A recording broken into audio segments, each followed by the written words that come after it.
তুমি একটি কঠিন সময়ের মধ্য দিয়ে যাচ্ছ, যখন সবাইকে তোমার বিরোধী বলে মনে অনুভব করছো। তুমি আর এক মুহূর্ত সহ্য করতে পারছো না।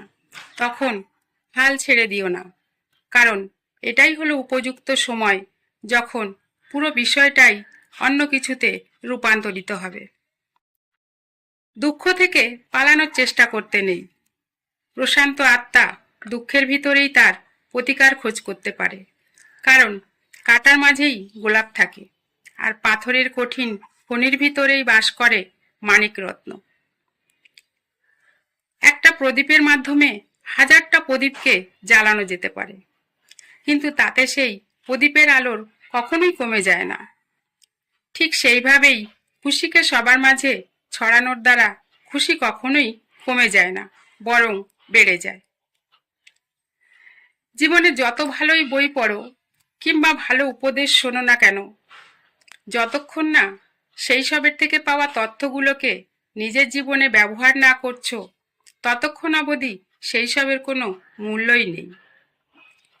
আপনি যখন হেঁটে যাচ্ছেন, তখন গাড়ি থেকে যদি কেউ খুব আন্তরিকভাবে মিষ্টি হেসে আপনার দিকে হাত নাড়ে, তখন তাকে বন্ধু মনে করবেন না।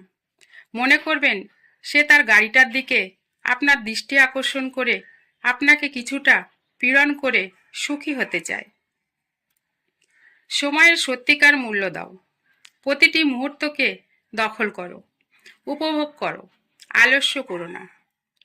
যে কাজ আজ করতে পারো তা কালকের জন্য ফেলে রেখো না। জীবন সুন্দর হবে। আপনি যদি কিছু পছন্দ না করেন, তবে এটি পরিবর্তন করুন।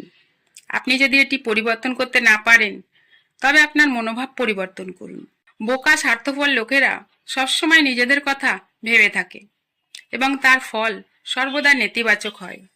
বুদ্ধিমান ব্যক্তিরা অন্যদের সম্পর্কে চিন্তা করে, তাদের যতটা সম্ভব সহায়তা করে এবং ফলস্বরূপ সুখী হয়। আপনার জন্য এবং অন্যদের জন্য মমত্ববোধ উপকারী। অন্যের প্রতি আপনার দয়া দেখানোর মধ্য দিয়ে আপনার মন শান্তিতে উন্মুক্ত হবে। ছাতা আর মন সবসময় কাজ করার সুযোগ পায় না। এরা তখনই কাজ করে যখন খোলা থাকে। যতক্ষণ বন্ধ থাকে ততক্ষণ দুটোই বোঝা মনে হয়। ভালো মানুষকে কখনো পরীক্ষা করতে নেই, কারণ তারা পারদের মতো। তাদের আঘাত করলে তারা ভেঙে যায় না, তবে চুপচাপ অপছন্দের মানুষের জীবন থেকে পিছলে যায়। আশা এমন হওয়া উচিত যা তোমাকে গন্তব্যে নিয়ে যায়। গন্তব্য এমন হওয়া উচিত যা তোমাকে জীবনযাপন করতে শেখায়।